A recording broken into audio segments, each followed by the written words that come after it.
세상에 어떤 사람도 예외 없이 실패하고 싶은 사람은 단 한 명도 없을 것입니다. 더더군다나 새해를 맞을 때는 그런 것 같아요. 그런데 성공한 사람들의 대부분이 말하는 걸 들어보면 실패는 성공의 어머니다. 에디슨을 굳이 말하지 않아도 성공한 사람들이 그렇게 말을 해요.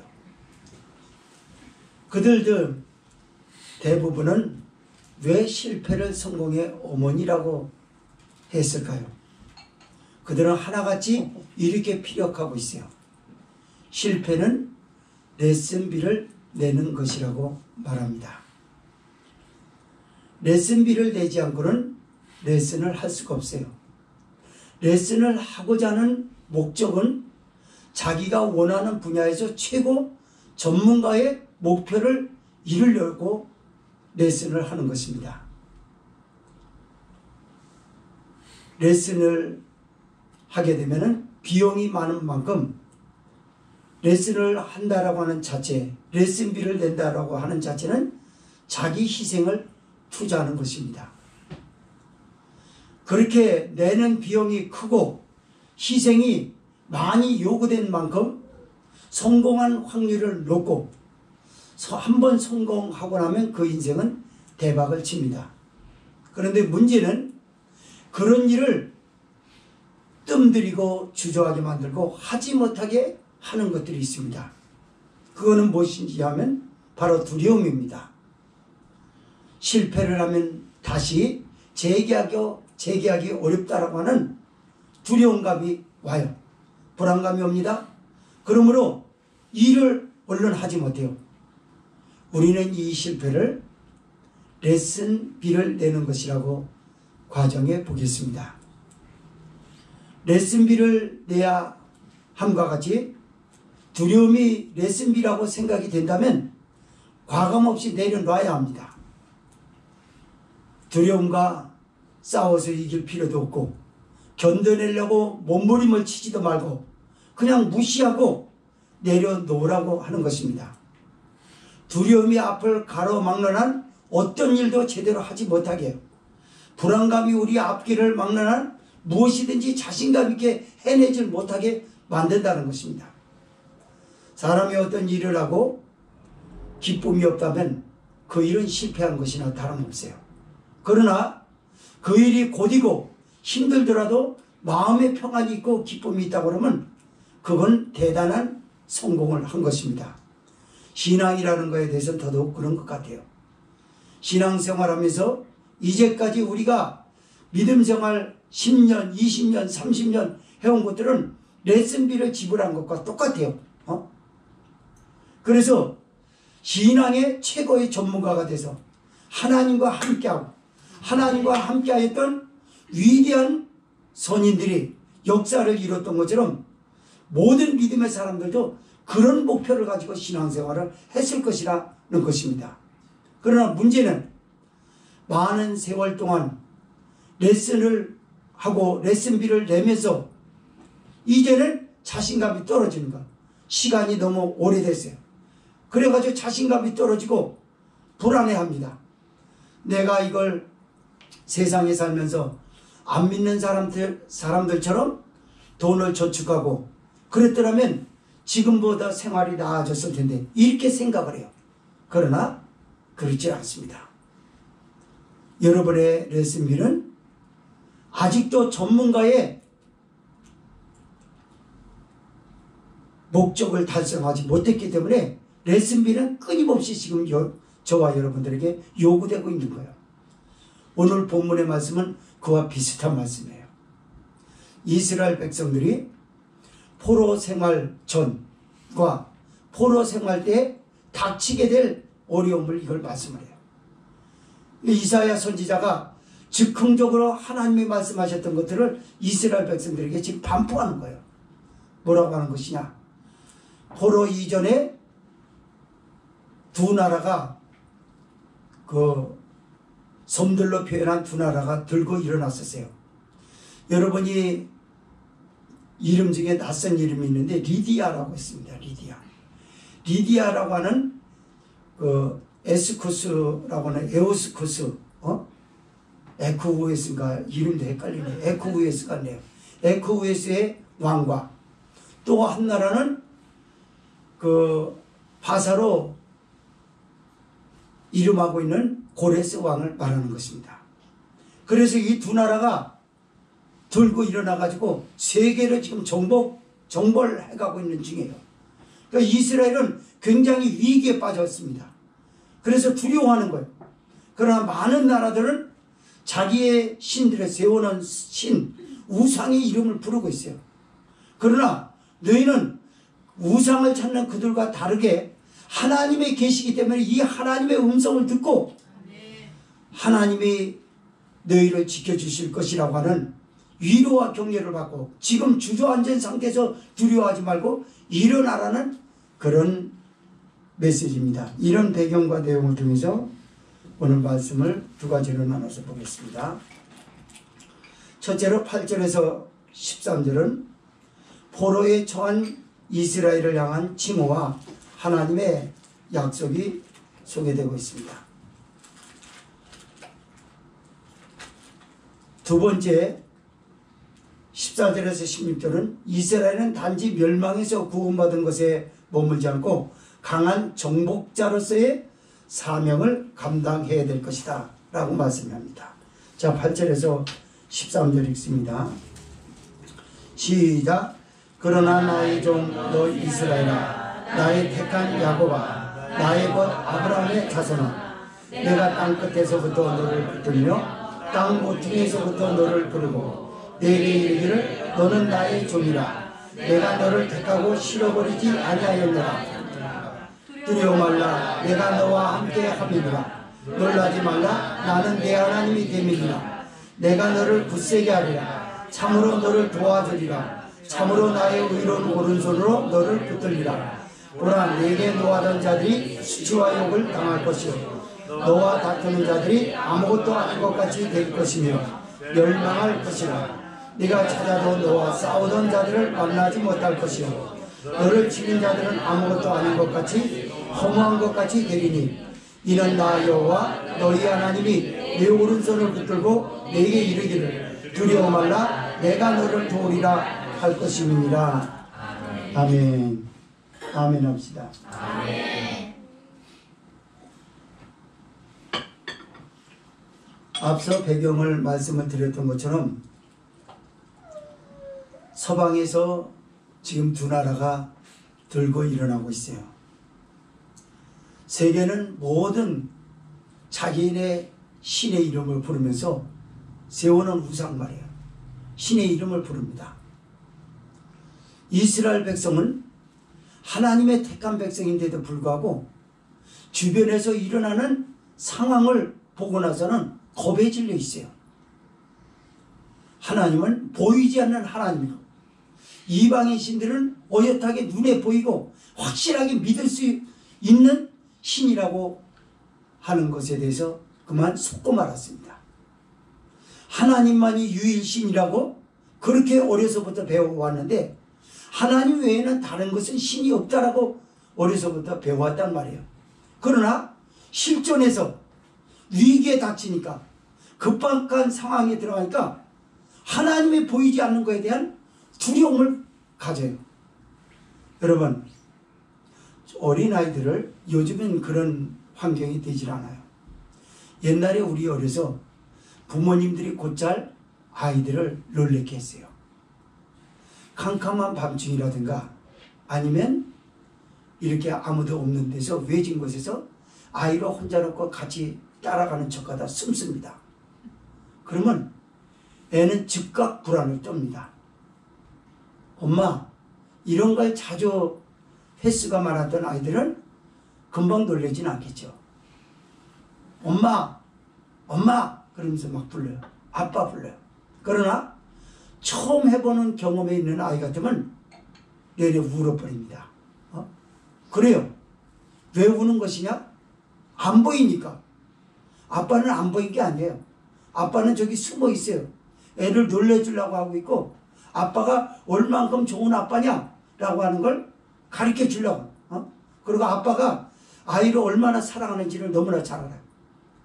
꼭 이런 것과 같이 이스라엘 백성들 앞에는 하나님이 언제나 보이지는 않지만 그들을 눈동자같이 지키시고, 이스라엘을 지키는 자는 졸지도 아니하시고 주무시지도 아니하시고 불꽃 같은 눈으로 지켜 보아여 주시는 줄 믿으시기 바랍니다. 그런데도 불구하고 이스라엘 백성들은 매우 불안해하는 거예요. 이방신들은 앞서 말씀을 드렸던 것처럼 우상을 세워놓습니다. 그리고 우상의 이름을 불러요. 신이여 도와달라는 거죠. 그리고 마치 눈에 보이니까 도와줄 것 같은 느낌을 받아요. 우리 기독교는 느낌으로 믿음 생활하지 않아요. 우리 말씀의 계시가 있습니다. 불안하다고 해서 하나님이 없는 것도 아니고, 마음이 평안하다고 하나님이 항상 계신 것도 아니에요. 그런 느낌으로 사는 게 아니라 말씀으로 사는 줄 믿으시기 바랍니다. 그렇습니다. 그래서 이렇게 위기에 처한 백성들, 그리고 포로에 처하는 백성들, 그들에게는 기약 없는, 돌아올 기약 없는 포로 생활에 지쳐 있을 수 있어요. 언제 돌아가나 신락 같은 희망조차도 버렸습니다. 하나님이 우리를 버리셨다.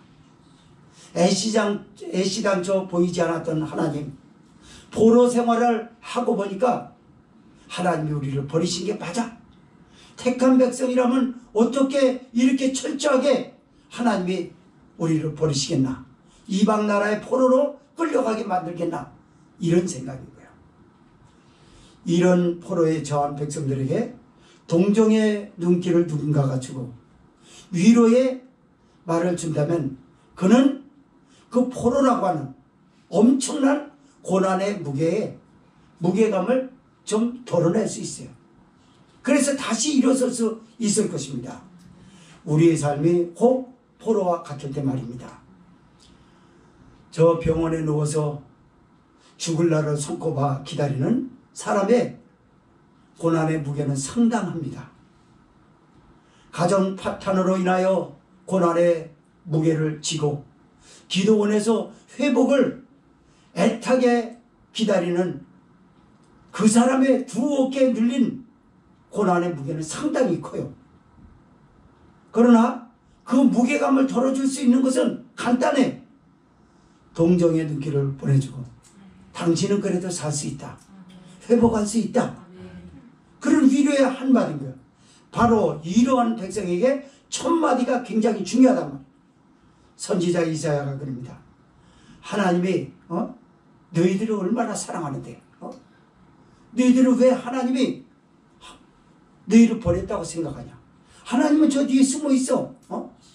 너는 보이지 않는다고 앵앵하고 어린아이처럼 울지만 하나님은 그런 게 아니야. 저기 있어, 저기 있어. 그럼 저기 있다라고 하는 하나님이 이사야 선지자를 통해서 그렇게 불안해하고 떨고 있는 이스라엘 백성들에게 주는 첫 마디가 굉장히 중요해요. 그 칭호가 중요합니다. 그게 8절에 시작. 그러나 나의 종 너 이스라엘아, 나의 택한 야곱아, 나의 것 아브라함의 자손아.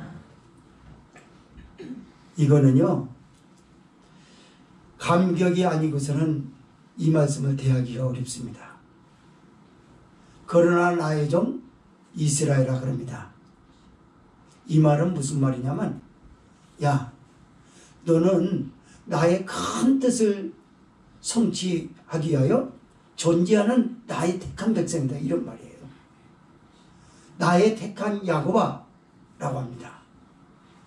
이것은 족장사에서 최종 상속자로서 부름을 받았다는 얘기입니다. 너는 큰 인물이 될 거야. 네가 째째하게 네가 생각하는 것처럼 집이나 또 장만하고 사업장이나 그냥 먹고 살 만큼 저기 되고 아이들 속썩이지 않고 그런 거 아니야. 족장사에서 네 이름 석자를 길이 빛내려고 나의 택함을 받은 존재라고 말입니다. 나의 벗 아브라함아, 아브라함의 후견인 즉 상속자, 하늘나라의 상속자를 말하는 것입니다. 이걸 한마디로 일축하자면 무슨 말이냐면 내가 너를 택한 백성으로 택한 자녀로 너에게 나의 뜻을 이루려고 얼마나 나는 너를 기대하고 있는데 너는 그새 그걸 잃어버렸냐? 맞습니다. 앞서 말씀을 드렸던 것처럼 고난에 빠져 있는 사람들에게 동정의 눈길을 주는 것 좋고, 그러나 힘 있는 사람이 뭔가를 이야기해 준다 그러면, 약속해 준다 그러면 그건 더더군다나 그 어깨를 누르고 있는 고난의 무게는 상당히 가벼워질 것입니다. 이스라엘을 향하여 동정의 눈길만이 아니라 위로의 말씀을 직접 주시는 하나님은 전능하신 하나님이십니다. 아멘. 뭐든지 다 하실 수 있는 분이세요. 아멘. 그래서 이스라엘 백성들의 어깨는 가벼워질 수밖에 없어요. 여기서 계속해서 봤습니다. 너를 땅끝으로부터 붙들며 땅 모퉁이에서부터 너를 부르고 이르기를 너는 나의 종이라 내가 너를 택하고 실어버리지 아니하였노라 라고 하는 겁니다. 예수님께서는 이런 말씀하셨어요. 누구든지 나의 제자가 되려거든 나를 따르려거든 자기를 부인하고 자기 십자가를 지고 나를 쫓을 것이니라 라고 했습니다. 그런데요, 포로에 처한 이스라엘 백성이나 또는 이방 나라의 침략을 두려워하는 이스라엘 백성, 그리고 삶의 시련과 역경 때문에 고난을 헤쳐나가기 어려운 위기에 빠져 있는 사람들은 자기가 할 수 있는 게 없어요. 이방 강대국이 쳐들어오는데 약소국인 이스라엘이 뭘 할 수 있습니까? 포로에 처한 백성이 할 수 있는 게 뭐가 있어요? 아무것도 없어요. 힘이 없습니다. 할 수 있는 게 아무것도 없어요. 그러면서 배우는 것들이 있어요. 그래서 제가 아까 서론에서 인생의 레슨비, 신앙의 레슨비라고 하는 걸 얘기를 했거든요. 맞아요? 할 수 없기 때문에 이 사람들은 하나씩 놓기 시작합니다. 내 마음대로 해서 여러분 되던가요? 우리가 내 마음대로 했을 때 된 게 뭐 있냐고 말해요. 아무것도 된 게 없어요. 아무것도 안 되니까 하나씩 이제 부인합니다. 그러면서 예수님께서 성령으로 교회를 이끌고 저와 여러분들을 인도하고 주님의 종으로서 인도하고 계신다는 걸 알아야 될 줄 믿습니다. 이스라엘 백성은 포로에 처했을 때요, 또는 이방 나라가 침략할 때 위기에 빠져 있다는 두려움만 가졌지 하나님의 종으로 자기를 서서히 부인해 가고 있는 훈련의 단계에 있다고 하는 걸 몰랐던 것입니다. 여러분. 우리도 마찬가지예요. 이스라엘이 불순종을 했을 때 포로에 처하지 않았습니까? 우리가 마음대로 안 되는 건 뭐예요? 불순종해서 그래요. 안 돼. 할 수 있는 것들이 없더라고요. 그런데 이것을 세상 식견으로 해석을 하려 들면 미궁에 빠져버립니다. 어떤 미궁에 빠져버리냐? 그래, 교회 생활은 필요가 없어. 하늘나라 천국 간다라는 구원은 가는 건 맞는데 그걸로 끝나는 것이지 이 땅엔 희망이 없다. 그냥 이렇게 살고 천국을 가면 되는 것이다.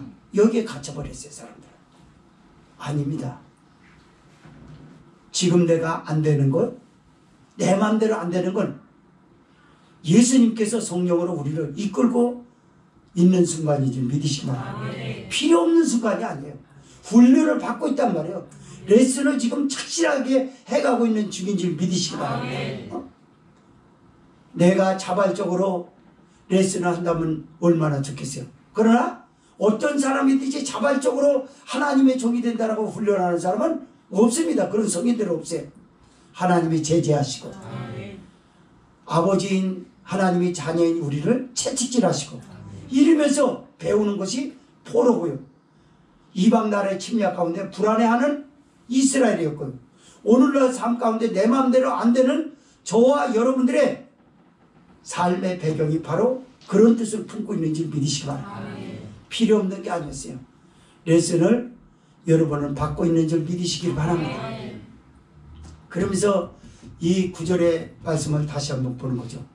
얼만큼 내가 너를 사랑하는데, 내가 너를 단순히 위기에 빠져 있으니까 동정의 눈길이나 너는 받아야 되는 그런 불쌍한 처지로 너 스스로 그렇게 하냐? 잘못 생각한 것이다. 하나님이 너를 얼마나 사랑하는데, 땅 끝에서부터 너를 붙들며 땅 모퉁이에서 붙들었다는 건 뭘 말합니까? 그 많고 많은 사람 중에 하나님의 자녀를 삼으려고 하나님의 섬세한 손길과 섭리로 인해가지고 골라낸 걸 말이야. 금이야 옥이야 골라낸 걸 말이야. 이건 아니야. 이건 아니야. 요게 맞아. 그게 저와 여러분이야. 다 고르고 해가지고 여러분 땅 끝에서 땅 모퉁이라고 하는 건요, 지구상 전체 인종 전체를 말한 것이고, 모퉁이는 그 가운데 개체적으로 얘기를 하는 거예요. 손씨 집안의 송기성, 손씨 집안의 손현근, 등등 이렇게 해가지고 손씨도 또 얼마나 많아요. 경주 손씨, 밀양 손씨, 평야 손씨, 손씨가 얼마나 많습니까? 그러나 그 중에서도 그 한 사람, 여러분 이거 생각할 때 얼마나 감사합니까? 그러면서 너는 나의 종이라 그러잖아. 너 훈련받아서 이제 하나님의 종이 된 거야. 할렐루야. 맞아요. 그러면서 내가 너를 택하고 실어버리지 아니하노라 하였노라 그러잖아요. 난 너를 택한 거 후회해. 이건 사울에게 한 소리죠. 사울은 하나님의 종으로 훈련받는데 실패한 사람이에요. 그러나 다윗은 그의 인생이 파란만장했지만 하나님의 종으로 훈련을 받았고 결국 하나님의 종이 돼서 위대한 역사를 이루고 이스라엘 이름의 성군으로 기록되는지 믿으시고, 다윗과 골리앗 싸움에서 다윗이 나가서 무조건 이긴 줄 알아요? 하나님의 종으로 훈련을 받았기 때문에 가능했던 것이고, 사울은 하나님의 종이 되지 못했어요. 그래서 싸움판에 나가지 못하고 인간적으로 싸워보려고 자기 입던 갑옷을 가지고 조그만 사람 다윗에게 입으려고 하는, 그게 말이 되는 거예요? 무슨 말이죠? 세상 방법으로 신앙을 하려고 그러면 안 맞아요, 여러분. 세상에 어떤 힘든 일을 잘 견뎌냈다고 해서 신앙생활 그 사람 잘할 것 같죠? 그 방식으로 안 됩니다, 여러분. 신앙생활은 말씀과 성령의 인도 가운데 되는 거예요. 십자가를 지면서 되는 줄 믿으시고, 말씀을 읽어보겠습니다. 10절에서 11절 있습니다. 12절 시작. 두려워 말라, 내가 너와 함께 하느니라. 놀라지 말라, 나는 내 하나님이 되리라. 내가 너를 굳세게 하리라. 참으로 너를 도와주리라. 참으로 나의 의로는 오른손으로 너를 붙들리라. 보라, 내게 노하던 자들이 수치와 욕을 당할 것이요, 너와 다투는 자들이 아무것도 아닌 것 같이 될 것이며 멸망할 것이라. 내가 찾아도 너와 싸우던 자들을 만나지 못할 것이요, 너를 치는 자들은 아무것도 아닌 것 같이 허무한 것이 되리니. 아멘. 하나님이 우리와 함께 하십니다. 이스라엘과 함께 하겠다고 그랬어요. 버린 적이 없다고 말씀합니다. 놀라지 말라, 나는 네 하나님이 되리라. 되리니라. 내가 너를 굳세게 하리라. 너는 지금은 불안한지 모르지만 정말 총칼이 네 앞에 다가오고 그러면 너는 담대하게 될 것이다. 하나님이 지켜주실 것이기 때문에. 참으로 나의 의로운 손으로 너를 붙들리라. 참으로 나의 오른손으로 너를 도울 것임이니라. 그래서 내게 노하던 자들이 수치와 욕을 당하고 너와 다투던 자들이 아무것도 아닌 것 같이 멸망할 것이라. 교회는 누구와 다퉜습니까? 여러분은 누구와 다퉜어요? 이스라엘 백성은 바벨론과 다퉜습니다. 이스라엘은 그이와 기타 침략하는 나라들과 다퉜어요. 그러나 그 나라들은 하나님이 수치와 욕을 당하고 참패를 당하게 하셨습니다. 메대와 파사의 왕 고레스 왕을 통해 가지고 바벨론은 역사를 끝내버리고 말았고, 주변의 패권 국가들도 하나둘씩 다 넘어지고 말았어요. 그게 하나님의 방식이에요. 교회는 누구와 싸웠습니까? 코로나와 싸웠어요. 교회는 누구와 싸웠습니까? 기독교 말살 정책인 전 정부와 싸워왔어요. 그러나 게임이 되질 않았어요. 그와 싸워서 기독교는 완전 참패를 당했어요. 그 치는 자들은 기독교 알기를 우습게 합니다. 니까지 것들이 무엇이냐라는 거예요. 그렇습니다. 그러나 이 세상을 주께서 심판하시러 오시는 그날에는 그들은 수치와 욕을 당할 것입니다. 그들은 아무것도 아닌 것 같이 멸망하게 되는 줄 믿으시기 바랍니다. 우리는 코로나19와 싸웠고요. 삶의 역경과 싸웠어요. 그리고 여러 가지 우리의 삶을 침체되게 만드는 여러 가지 기타의 환경들과 싸워왔어요. 그것들과 싸워서 참패를 하고 말았습니다. 그러나 앞서 말씀을 드렸던 것처럼 참패가 아니라 그 참패는 하나님의 종이 되기 위한 하나님의 꾸준한 훈련이었다는 걸 놓치지 않기를 바랍니다. 그랬을 때 믿음이라는 게 힘이 생기는 거예요. 내가 신앙생활하는 건 이제까지 아무것도 아니다 라고 접어버리면 이 말씀이 아니게요. 그게 아니라는 거예요. 때로는 우리에게 훈련이라 말하고 있지만 된 줄로 생각하고 깝죽거리고 그러면 하나님이 되지 못한 줄로 알라고 그러고 다 치지 않습니까? 맞아요. 우리 하나님은 좋으신 하나님인 줄 믿으시기 바랍니다. 저와 여러분은 아무 소용없는 무의미한 신앙생활을 해온 것이 아니라 하나님의 종으로 길들이기 위한 훈련을 꾸준히 받고 있고 그 레슨을 착실하게 하고 있습니다. 그래서 레슨비 내는 것을 아까워하지 않기를 바랍니다. 레슨비는 뭐예요? 가기 싫은 마음 접고서 나오는 것. 그건 레슨비. 힘든데도 헌금을 해야 되는 거. 레슨비예요. 힘든데도 성도들하고 교제를 해야 되고. 레슨비예요. 지금 요것만도 힘든데 봉사를 하고 음식 만들어야 되고 갖다 나눠줘야 되고 힘들어요. 레슨비예요. 그거 내지 않고는 레슨이 되질 않아요. 그러나 여러분은 감사하게도 지금까지 레슨비를 그래도 잘 내워왔어요. 저기 가서 투덜대면서도 갖다 대고 그럼 하나님은 받았어요. 그리고 여러분은 지금 레슨을 하는 적이 있어요. 뭘? 하나님의 종이 될 때까지 레슨은 되는 줄 믿으시기 바랍니다. 하나님의 종이 됐을 때 너와 싸우던 자들이 아무것도 아닌 것 같이 멸망하게 되는 줄 믿으시기 바랍니다. 코로나19 뭐 별거 있던가요? 아무것도 아니에요. 아무것도 아닌데 괜히 쫄았어요.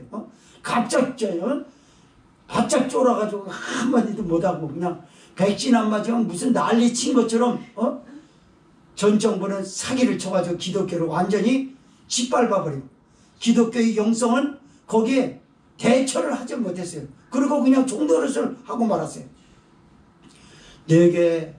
내가 찾아도 너와 싸우던 자들을 찾지 못할 것이오. 코로나19는 멀리 갔어요. 이제는 지금도 발생하고 있지만 그건 우리와 상관없어요. 아멘?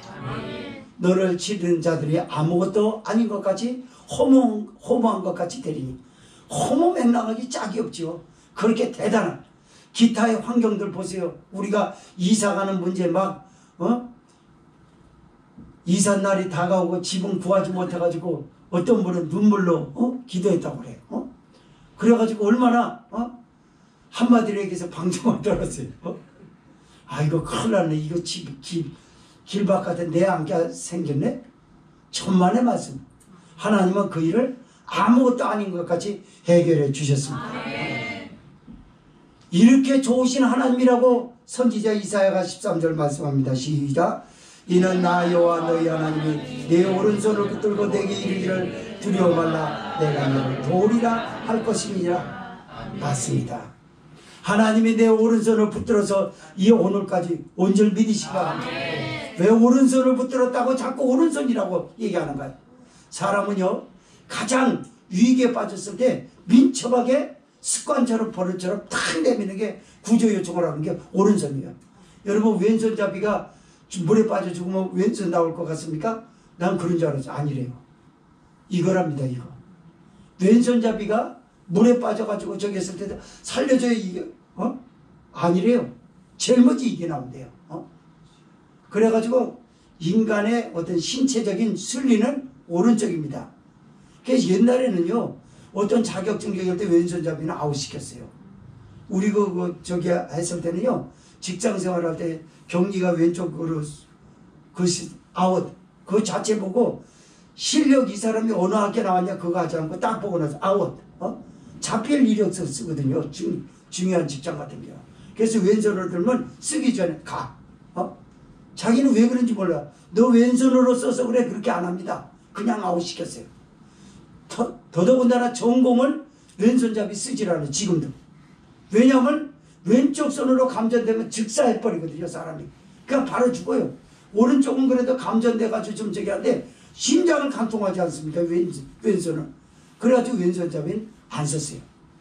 근데 지금 왼손잡이가 뭐 틀렸다라는 그 말하는 게 아니라 오른손을 붙들었다는 얘기는 뭐냐. 위기 때 네가 이렇게 할 때 그때 내가 너를 붙었다.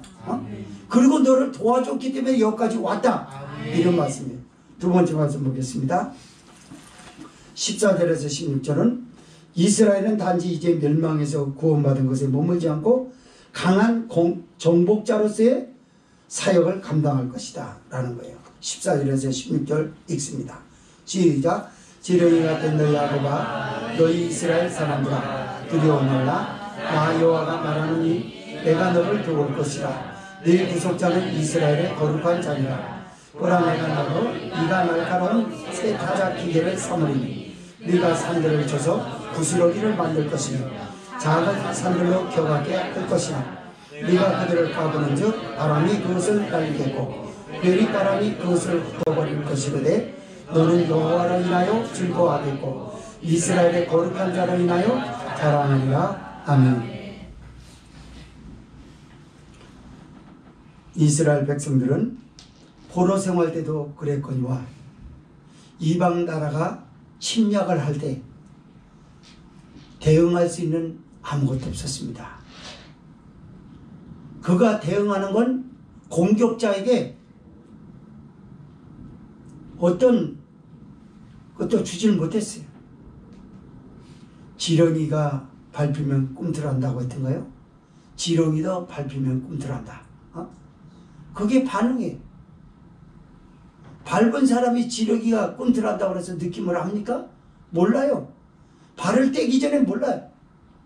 바벨론은 아무리 히브리 사람들의 정신력이 대단하다 할지라도 바벨론의 물리적 힘은 너무나 셌습니다. 큰 거인 같은 발이 마치 지렁이를 밟는 것 같았어요. 그래가지고 이게 얼마나 처절한 아픔입니까? 너 지렁이 같은 야곱아 그런가? 이건요 하나님이 너무나 불쌍해가지고 이스라엘 백성들을 불쌍해서 지금까지 이방 나라 여기 치고 저기 치고 얻어맞고 상처투성인 위로받지 못한 이스라엘 백성이 처지를 얘기해 주는 거야. 너 지렁이 같은 형구나. 지렁이 같은 참복된 교회야. 많이 더 밟혔습니다. 지금까지 우리가 오면서 너무나 많은 것들에 치이고 밟혔어요. 아무도 우리를 몰라줍니다. 애석하게도 사람들은 냉정했습니다. 함께 주의 나라를 세워가야 한다라는 신앙인의 최소한의 양심도 보여주지 못했어요. 나에게 힘들게 만들면 언제든지 등을 돌릴 수 있다는 걸 과감하게 지금까지 사람들이 보여왔어요.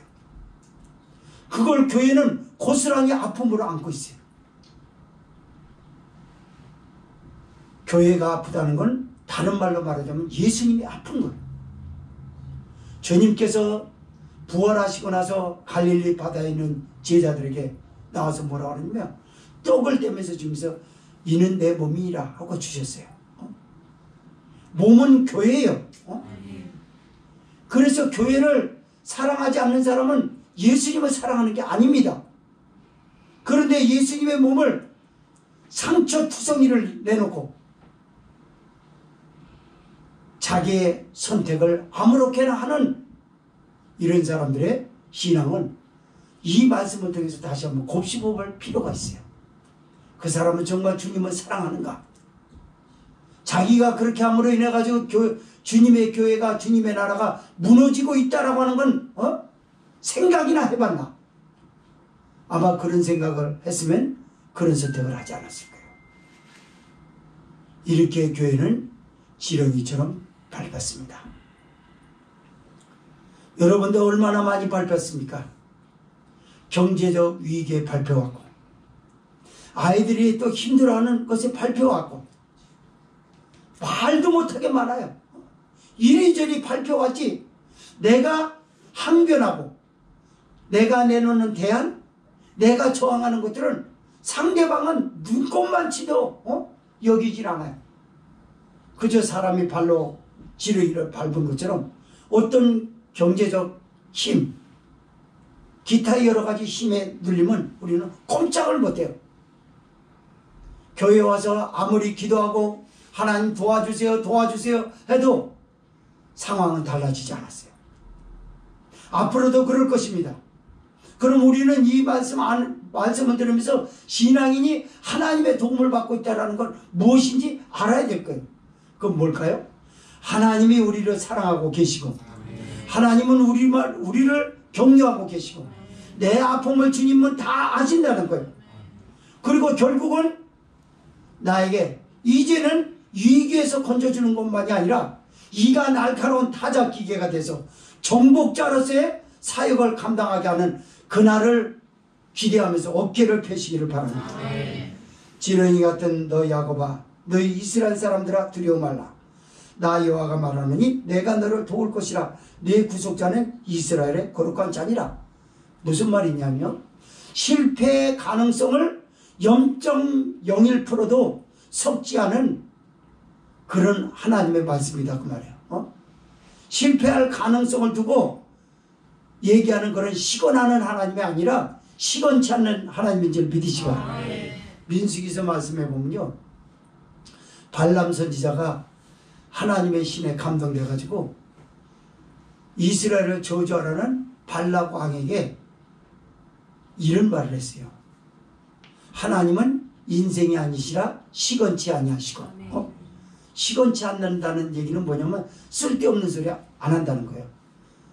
쓸데없는 소리 안 하는 사람 있어요? 목사님 사람 중에서도? 아니요. 사람들은 다 쓸데없는 소리입니다. 왜 쓸데없는 소리일까요?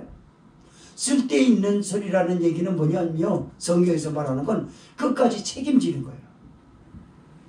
그 사람이 약속하던 거 언젠가 늙어 죽을 거 아니에요. 교통사고로 죽을 수 있잖아요. 기타 여러 가지 사건, 천재지변으로도 위기를 만났을 거 아니에요. 못 지켜요 그때는. 그게 시건이에요 여러분. 그러나 하나님은 시건치 않으십니다. 그분은 자연재해에도 어떤 것에도 영원토록 알파와 오메가가 되사 우리를 지키고 계시고 전능하신 하나님으로 계십니다. 그래서 선지자 이사야가 이스라엘 백성에게 그러는 거예요. 야, 너희 하나님은 무엇이든지 하실 수 있는 전능하신 하나님뿐만이 아니라 쓸데없는 소리 한 적이 있는 줄 아냐? 성경 말씀을 봐라. 성경 말씀을. 성경 말씀에 보면 쓸데없는 소리 하나 있던가 한번 찾아봐라. 아니요. 이 말씀은 1.1핵도 변함이 없다고 예수께서 말씀하셨어요. 천지는 없어지겠거니와 내 말은 1.1핵이라도 없어지지 아니하리니 그대로 성취된 줄 믿으시라. 15절에서 16절 읽습니다. 시작. 보라, 내가 너로 이가 날카로운 새 타작기계를 삼으니 네가 산들을 쳐서 부스러기를 만들 것이며 작은 산들로 격하게 할 것이라. 내가 그들을 까부른 즉 바람이 그것을 날리겠고 대리바람이 그것을 흩어버릴 것이로되 너는 여호와로 인하여 즐거워하겠고 이스라엘의 거룩한 자로 인하여 자랑하리라. 아멘. 여러분, 지렁이가 산에 지렁이 하는 역할은 뭘 하냐면요, 산성화된 땅을 알칼리성 땅으로 만들어요. 흙을 계속 먹습니다. 먹으면서 지렁이가 배설을 해요. 그것은 정화 역할을 합니다. 그래서 땅이 좋은 곳에 지렁이가 많아요. 그래서 땅 좋은 걸 보려고 그러면요, 지렁이가 있느냐 없느냐라는 거예요. 약간 축축한 날씨에 땅을 이렇게 떠봅니다. 나무를 이렇게 떠봐요. 지렁이가 곳곳에 나오면 그 땅은 최고라는 거예요. 그러나 아무리 땅 좋아도 지렁이가 없다 그러면 그 땅은 좋지 않아요. 왜 그러죠? 산성화 땅이기 때문에 그래요. 그런데요, 지렁이가 아무리 좋은 일을 한다 할지라도 산 하나를 먹을 수 있습니까?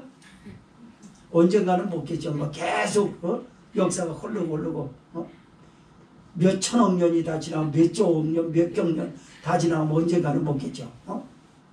그러나 산들 앞에 지렁이 같은 야곱이었단 말이야. 이스라엘, 우리였단 말이야. 여러 가지 그 질병과 환경이라는 건 산이고 우리는 지렁이에요. 그럼 먹어치워서 해결할 수 있는 방법이 없잖아요. 그런데 이가 날카로운 타작기계라는 거예요. 아멘. 아멘. 여기 타작기계는요, 뭘 말하냐면요, 고대 원시적인 방법에서 이제는 문명시대를 말하는 거예요. 문명시대에 외국에는요, 그걸 보고 페르다라고 그러던가요?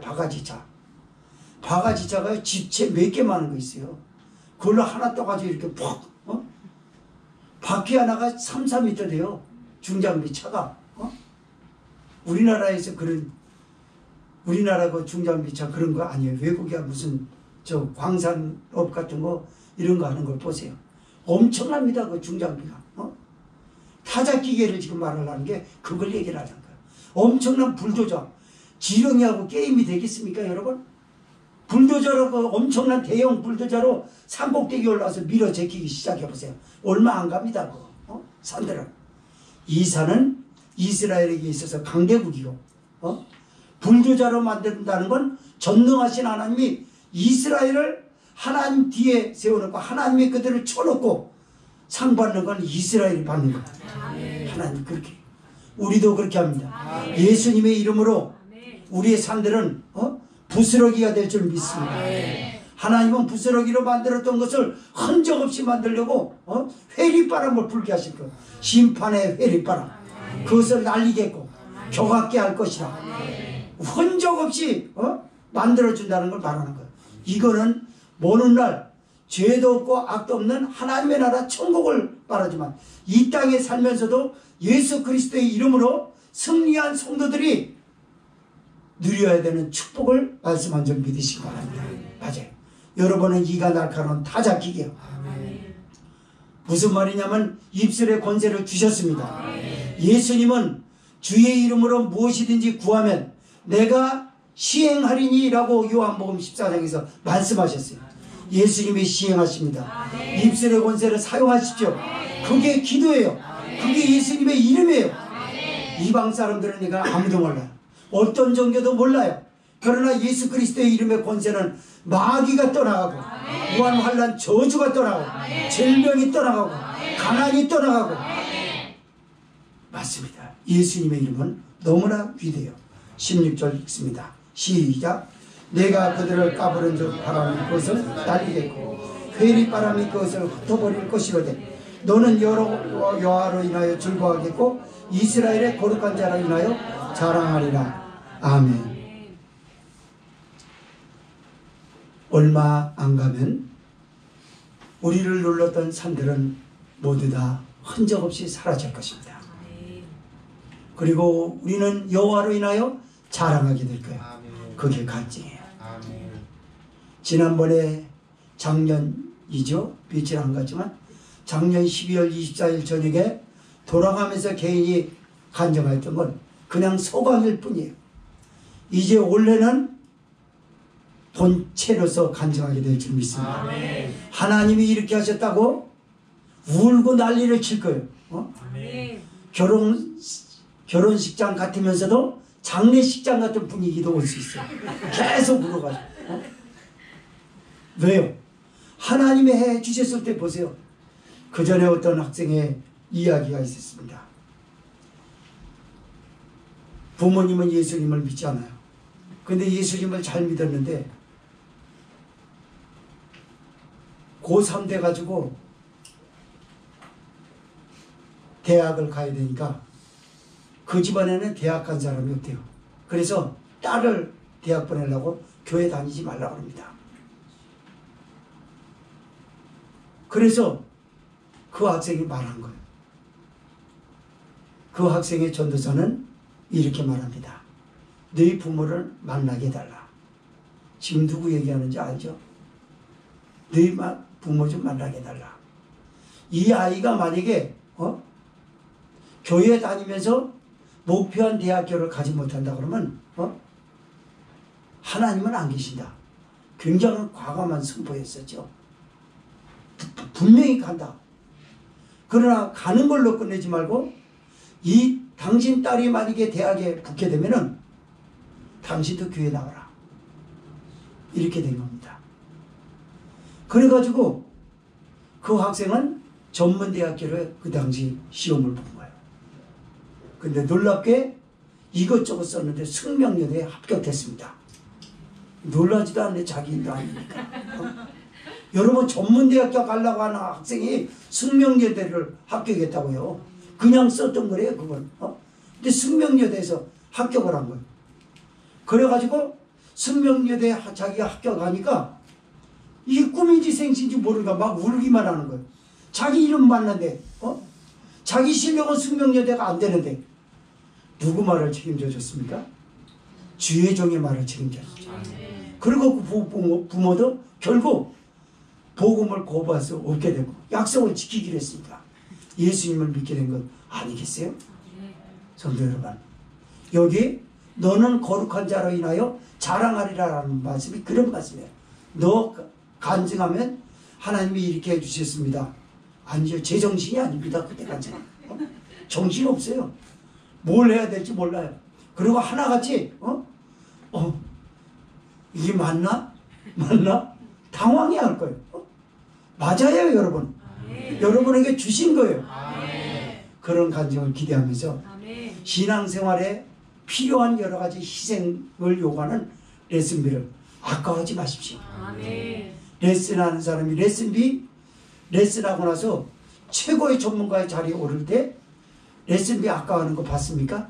아, 그때 투자하길 잘했다. 안 이루어졌을 때 레슨비가 아까운 것 같지만 이루어지고 나면 레슨비가 아깝던가요? 그건 깨끗이 잃어버리죠. 왜요? 레슨비를 지불했던 거에 몇 배의 전문가가 돼서 천문학적인 수를 자기가 얻을 것이기 때문입니다.